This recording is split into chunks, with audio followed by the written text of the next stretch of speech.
মানিক বন্দ্যোপাধ্যায়ের গল্প ছবির ভূত। পাঠ করে শোনাচ্ছি আমি নাসির আহমেদ কাবুল। নিজের প্রকাশ লাইব্রেরিতে বসে একদিন সকালবেলা পরাশর ডাক্তার চিঠি লিখিতেছিলেন। চোরের মতন শব্দে ঘরে ঢুকেই নগেন ধীরে ধীরে গিয়ে তার টেবিলে ঘেঁষে দাঁড়ালো। পরাশর ডাক্তার মুখ না তুলেই বললেন, বসো নগেন। চিঠিখানা শেষ করে খামে ভরে চাকরকে ডেকে সেটি ডাকে পাঠিয়ে দিয়ে তবে আবার নগেনের দিকে তাকালেন। বসতে বললাম যে, এরকম চেহারা হয়েছে কেন? অসুখ নাকি?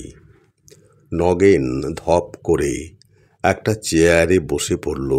চোরকে যেন জিজ্ঞাসা করা হয়েছে সে চুরি করেছে কিনা।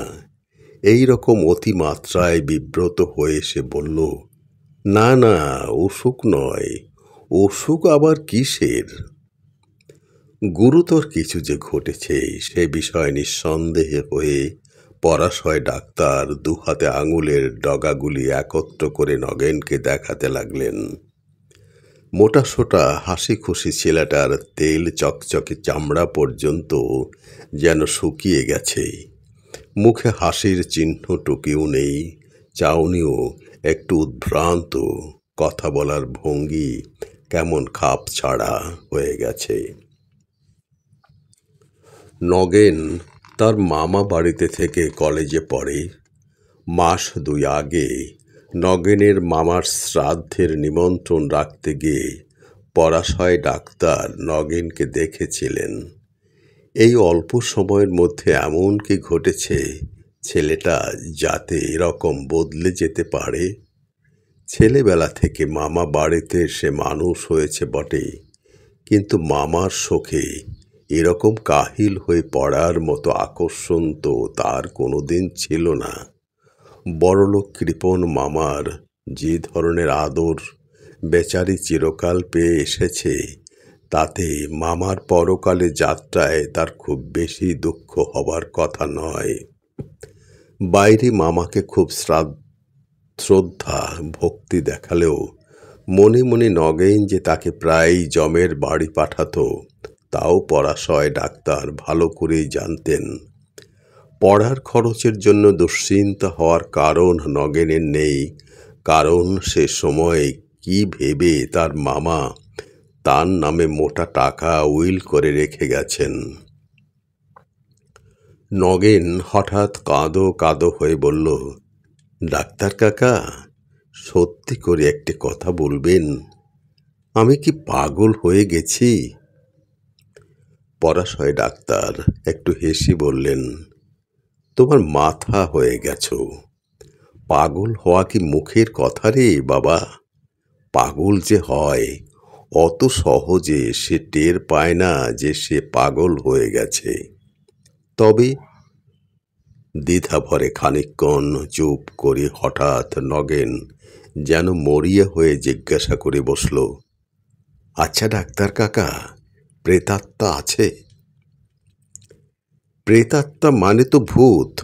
নেই নেই নেই। তবে অনেকক্ষণ ইতস্ততা করে অনেক ভূমিকা করে অনেকবার শিউরে উঠে নগেন ধীরে ধীরে আসল ব্যাপারটা বলল। চমকপ্রদ অবিশ্বাস্য কাহিনী। বিশ্বাস করা শক্ত হলেও পরাশয় ডাক্তার বিশ্বাস করলেন। মিথ্যা গল্প বানিয়ে তাকে শোনাবার ছেলে যে নগেন নয় তা তিনি জানতেন। মামা তাকেও প্রায় নিজের ছেলেদের মতো সমান টাকা করে দিয়ে গেছেন জেনে নগেন একেবারে স্তম্ভিত হয়ে গিয়েছিল। মামার এরকম উদারতা সে কোনো দিন কল্পনাও করতে পারেনি।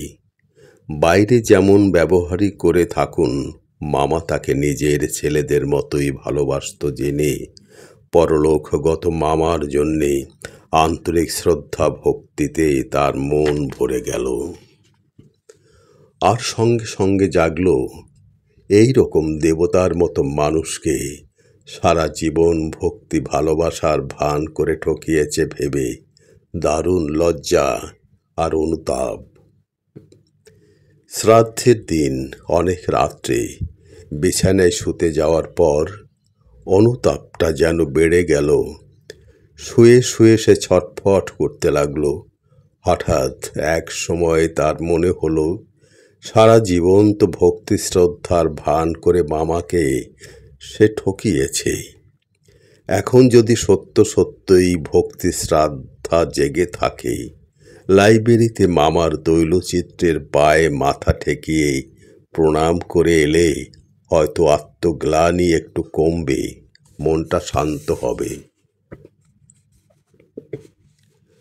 রাত্রি প্রায় তখন 3টে বেজে গেছে। সকলে আলো নিভিয়ে শুয়ে পড়েছে।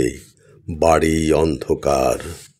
এত রাত্রে ঘুমানোর বদলে মামার তৈলচিত্রের পায়ে মাথা ঠেকিয়ে প্রণাম করার জন্য বিছানা ছেড়ে উঠে যাওয়াটা যে রীতিমতো খাপছাড়া ব্যাপার হবে, সে জ্ঞান নগেনের ছিল। তাই কাজটা সকলের জন্য স্থগিত রেখে সে ঘুমোবার চেষ্টা করলে, কিন্তু তখন তার মাথা গরম হয়ে গেছে। মন একটু শান্ত না হলে যে ঘুম আসবার কোনো সম্ভাবনা নেই। কিছুক্ষণ এপাশ ওপাশ করার পর সেটা ভালো করেই টের পেয়ে শেষকালে মরিয়া হয়ে সে বিছানা ছেড়ে উঠে গেল। লাইব্রেরিটি নগেনের দাদামশাইয়ের আমলের। লাইব্রেরি সম্পর্কে নগেনের মামার বিশেষত কোনো মাথা ব্যথা ছিল না। তার আমলে গত 30 বছরের মধ্যে লাইব্রেরির পিছনে একটি পয়সাও খরচ করা হয়েছে কিনা সন্দেহ। আলমারি কয়েকটা অল্প দামি আর অনেক দিনের পুরনো, ভিতরগুলো বেশিরভাগ অদরকারি কাজে, বইয়ের ঠাসা এবং উপরে বহুকালের ছেঁড়া মাসিকপত্র আর নানা রকম ভাঙাচোরা ঘরোয়া জিনিস গাদা করা। টেবিলটি এবং চেয়ার কয়েকটি খুব সম্ভব অন্য ঘর থেকে পেনশন পেয়ে এই ঘরে স্থান পেয়েছে। দেয়ালে 3টি বড় বড় তৈলচিত্র, মস্ত ফ্রেমে বাঁধানো কয়েকটা সাধারণ রঙিন ছবি ও ফটো টাঙানো। তাছাড়া কয়েকটা পুরনো ক্যালেন্ডারের ছবি আছে, কোনোটাতে ডিসেম্বর, কোনোটাতেই চৈত্র মাসের বার তারিখ লেখা কাগজের ফলস এখনো ঝুলছে। তৈলচিত্রের একটি নগেনের দাদামশাইয়ের, একটি দিদিমার এবং অপরটি তার মামার। দাদামশাই আর দিদিমার তৈলচিত্র দুটি একদিকের দেয়ালে পাশাপাশি টানানো আছে। মামার তৈলচিত্রটি স্থান জুড়ে আছে পাশের দেয়ালের মাঝামাঝি। কারো ঘুম ভেঙে যাবার ভয়ে নগেন আলো জ্বালেনি, কিন্তু তাতে তার কোনো অসুবিধা ছিল না। ছেলেবেলা থেকে এই বাড়ির আনাচে কানাচের সঙ্গে তার পরিচয়। লাইব্রেরিতে ঢুকে অন্ধকারেই সেই মামার তৈলচিত্রের পায়ের কাছে আন্দাজে স্পর্শ করে সে বর্ণনার এইখানে পৌঁছে নগেন শিউরে চুপ করে গেল। তার মুখ আরও বেশি ফ্যাকাশে হয়ে গেছে, দু চোখ বিস্ফোরিত। তারপর নগেন ঢোক গেলে জিভ দিয়ে ঠোঁট চেটে বলল, যেই ছবি ছুঁয়েছি ডাক্তার কাকা, কে যেন আমাকে জোরে ধাক্কা দিয়ে ফেলে দিল। সমস্ত শরীরটা ঝনঝন করে উঠল। তারপর আর কিছু মনে নেই। জ্ঞান হতে দেখি সকাল হয়ে গেছে। আমি মামার ছবির নিচে মেঝেতে পড়ে আছি। পরাশর ডাক্তার গম্ভীর মুখে জিজ্ঞাসা করলেন, তোমার আগে কোনোদিন ফিট হয়েছিল নগেন? নগেন মাথা নেড়ে বলল, ফিট? না, কোষপিণ্ড কালেও আমার ফিট হয়নি।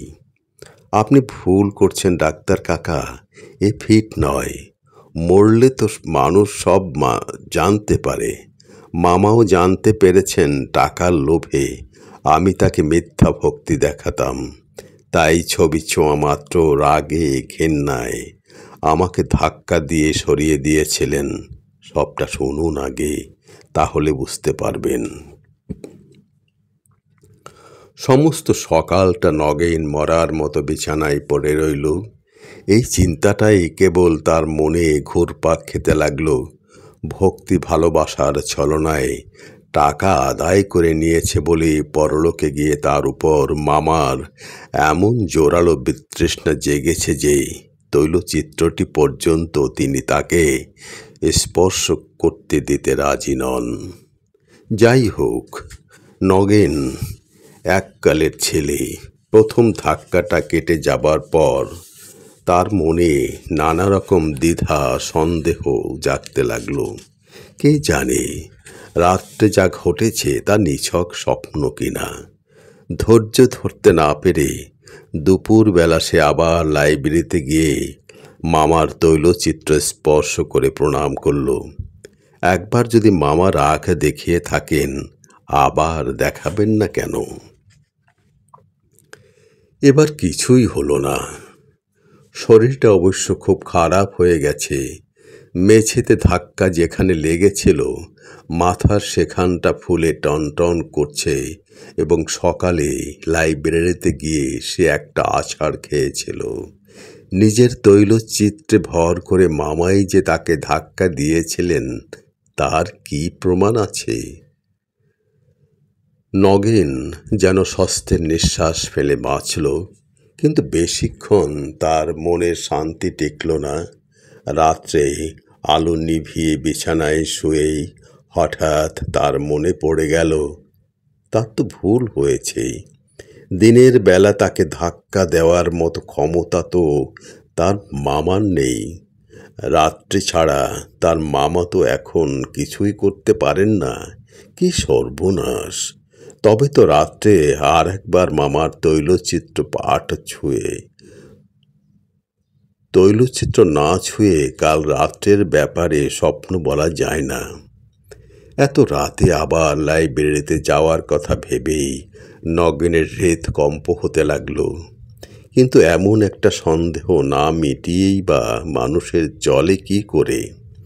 খানিক পরে নগেন আবার লাইব্রেরিতে হাজির। ভয় বুক কাঁপছে, ছুটে পালাতে ইচ্ছে করে, কিন্তু কি এক অদম্য আকর্ষণ তাকে টেনে নিয়ে চলেছে মামার তৈলচিত্রের দিকে। ঘরে ঢুকতেই সে সুইচ টিপে জ্বেলে দিল। মটকার পাঞ্জাবির ওপর দামি শাল গায়ে মামা দেয়ালে দাঁড়িয়ে আছেন। মাথায় কাঁচা পাকা চুল, মুখে একজোড়া গোঁফ, চোখে ভর্ৎসনার দৃষ্টি। নগেন এগিয়ে গিয়ে মামার পায়ের কাছে ছবি স্পর্শ করল। কেউ তাকে ঠেলে সরিয়ে দিলে না, কিন্তু সমস্ত শরীরটা হঠাৎ যেন কেমন অস্থির করতে লাগলো। তৈলচিত্র থেকে কি যেন তার মধ্যে প্রবেশ করে ভেতর থেকে কাঁপিয়ে তুলছে। তবু নগেন যেন বাঁচল। ভয়ের জন্য শরীর এরকম অস্থির করতে পারে, সেটা সামান্য ব্যাপার। ফিরে যাওয়ার সময় আলোটা নিভিয়েই নগেন আবার থমকে দাঁড়িয়ে পড়ল। তার আরেকটা কথা মনে এসেছে। কাল ঘর অন্ধকার ছিল। আলো থাকার জন্যে যদি মামা কিছু না করে থাকেন। নগেনের ভয় অনেকটা কমে গিয়েছিল। অনেকটা নিশ্চিত মনেই সে অন্ধকারে তৈলচিত্রের কাছে ফিরে গেল। সে জানে অন্ধকারে তৈলচিত্র স্পর্শ করলেও কিছু হবে না। ঘরে একটা আলো জ্বলছে কি জ্বলছে না, তাতে বিশেষ কি আসে যায়। ইতস্ততা না করেই সে সোজা তৈলচিত্রের দিকে হাত বাড়িয়ে দিল। পরক্ষণেই ঠিক প্রথম রাতের মতো জোরে ধাক্কা দিয়ে মামা আমায় ফেলে দিলেন। ডাক্তার কাকা, অজ্ঞান হয়ে গেলে? না, একেবারে অজ্ঞান হয়ে যায়নি। অবশ আচ্ছন্নের মতো অনেকক্ষণ মেঝেতে পড়েছিলাম, কিন্তু জ্ঞান ছিল। তারপর থেকে আমি ঠিক পাগলের মতো হয়ে গেছি ডাক্তার কাকা। দিন রাত কেবল এই কথাই ভাবি। রোজ কতবার ঠিক করি বাড়ি ছেড়ে কোথাও পালিয়ে যাব, কিন্তু যেতে পারি না। কি সে যেন আমায় জোর করে আটকে রেখেছে। পরাশর ডাক্তার অনেকক্ষণ ভেবে জিজ্ঞাসা করেন, তারপর আর কোনোদিন ছবিটা ছুঁয়েছ? কতবার! দিনে ছুঁয়েছি, রাত্রে ছুঁয়েছি, আলো জেলে ছুঁয়েছি, অন্ধকারে ছুঁয়েছি। ঠিক ওই রকম ব্যাপার ঘটে। দিনে বা রাত্রে আলো জেলে ছুঁলে কিছু হয় না। অন্ধকারে ছোঁয়া মাত্র মামা আমাকে ঠেলে দেন, সমস্ত শরীর যেন ঝনঝনিয়ে ঝাঁকানি দিয়ে ওঠে। কোনো দিন অজ্ঞান হয়ে যাই, কোনো দিন জ্ঞান থাকে। বলতে বলতে নগেন একেবারে ভেঙে পড়ল। আমি কি করব ডাক্তার কাকা? এমন করে কদিন চলবে? মাঝে মাঝে আত্মহত্যার কথা ভাবি। পরাশর ডাক্তার বললেন, তার দরকার হবে না, আমি সব ঠিক করে দেব। আজ সকালে ঘুমিয়ে পড়লে রাত্রি ঠিক 12টার সময় তুমি বাইরের ঘরে আমার জন্য অপেক্ষা করো, আমি যাব। একটু থেমে আবার বললেন, ভূত বলে কিছু নেই নগেন। তবু মাঝরাতে অন্ধকার লাইব্রেরিতে পরাশর ডাক্তার মৃদু একটু অস্বস্তি বোধ করতে লাগলেন। এ ঘরে বাড়ির লোক খুব কম আসে। ঘরের বাতাসে পোড়ানো কাগজের একটা ভ্যাপসা গন্ধ পাওয়া যায়। নগেন শক্ত করে তার একটা হাত চেপে ধরে কাঁপছে। কিসের ভয়? ভূতের, তৈলচিত্রের ভূতের। ভূত যে একেবারে বিশ্বাস করে না। যার যার তার প্রত্যেকটি সাধারণ ও স্বাভাবিক কোনো দুঃখিত। কিসের ভয়? ভূতের, তৈলচিত্রের ভূতের। ভূত যে একেবারে বিশ্বাস করে না, যার বদ্ধমূল ধারণা এই যে যত সব অদ্ভুত অথচ সত্য ভূতের গল্প শোনা যায়, তার প্রত্যেকটির সাধারণ ও স্বাভাবিক কোনো ব্যাখ্যা আছেই আছে। ছবির ভূতের অসম্ভব আর অবিশ্বাস্য ভূতের ঘরে পা দিয়ে তার কখনো কি ভয় হতে পারে? তবু অস্বস্তি যে বোধ হচ্ছে সেটা অস্বীকার করার উপায় নেই। নগেন যে কাহিনী শুনিয়েছে, সারা দিন ভেবেও পরাশর ডাক্তার তার কোনো সঙ্গত ব্যাখ্যা কল্পনা করতে পারেননি। একদিন নয়, একবার নয়, ব্যাপারটা ঘটেছে অনেকবার। দিনে তৈলচিত্র নিস্তেজ হয়ে থাকে, রাত্রে তার তেজ বাড়ে। কেবল তাই নয়, অন্ধকার না হলে সে তেজ সম্পূর্ণ প্রকাশ পায় না। আরও একটা কথা, রাত্রি বাড়ার সঙ্গে তৈলচিত্র যেন বেশি সজীব হয়ে উঠতে থাকে। প্রথম রাত্রে নগেন অন্ধকারে স্পর্শ করলে ছবি নগেনের হাতটা শুধু ছিটকিয়ে সরিয়ে দিয়েছে। মাঝরাত্রে স্পর্শ করলে এত জোরে ধাক্কা দিয়েছে যে মেঝেতে আছড়ে পড়ে নগেনের জ্ঞান লোপ পেয়ে গেছে। অশরীরী শক্তি কল্পনা করা ছাড়া এই সমস্তের আছে কি আর? হয়, নিশ্চয়ই হয়। মনে মনে নিজেকে ধমক দিয়ে পরাশর ডাক্তার নিজেকে এই কথা শুনিয়ে দিলেন। তারপর চোখ তুলে তাকালেন দেয়ালের যেখানে নগেনের মামার তৈলচিত্রটি ছিল। এই ঘরে তিনি আগেও কয়েকবার এসেছেন। তৈলচিত্রগুলির অবস্থান তার অজানা ছিল না। যা চোখে পড়ল তাতে পরাশর ডাক্তারের বুকটা ধড়াস করে উঠল। তৈলচিত্রের উপরের দিকে দুটি উজ্জ্বল চোখ তার দিকে জ্বলজ্বল করে তাকিয়ে আছে। চোখ দুটির মধ্যে ফাঁক প্রায় 1.5 হাত। ঠিক এই সময় নগেন ফিসফিস করে বলল, আলোটা জ্বালবো ডাক্তার কাকা? পরাশর ডাক্তার তার গলার আওয়াজ শুনেই চমকে উঠলেন। না। রাস্তা অথবা পাশের কোনো বাড়ি থেকে সরু আলোর রেখা ঘরের দেয়ালে এসে পড়েছে, তাতে অন্ধকার কমেনি। মনে হচ্ছে যেন সেই আলোটুকুতে ঘরের অন্ধকারটাই স্পষ্ট দেখতে পাওয়া যাচ্ছে মাত্র। নগেন আবার ফিসফিস করে বলল, একটা কথা আপনাকে বলতে ভুলে গেছি ডাক্তার কাকা। দাদামশাই আর দিদিমার ছবি তারা মরবার পর করা হয়েছিল, কিন্তু মামার ছবিটা মরবার আগে মামা শখ করে আঁকিয়েছিলেন, হয়তো সেই জন্যেই। নগেনের শিহরণ স্পষ্ট টের পাওয়া যায়। ভয় পেয়ে গেছেন? পরশর ডাক্তারকে স্বীকার করতে হলো একটু ভয় তিনি সত্যিই পেয়ে গেছেন। তার বৈজ্ঞানিক মন এতদিন পরে একটা মস্ত সত্য আবিষ্কার করল যে মানুষের মন চিরদিনই মানুষেরই মন। যুক্তি, তর্ক, বিশ্বাস দিয়ে মানুষ ভয়কে জয় করতে পারে না।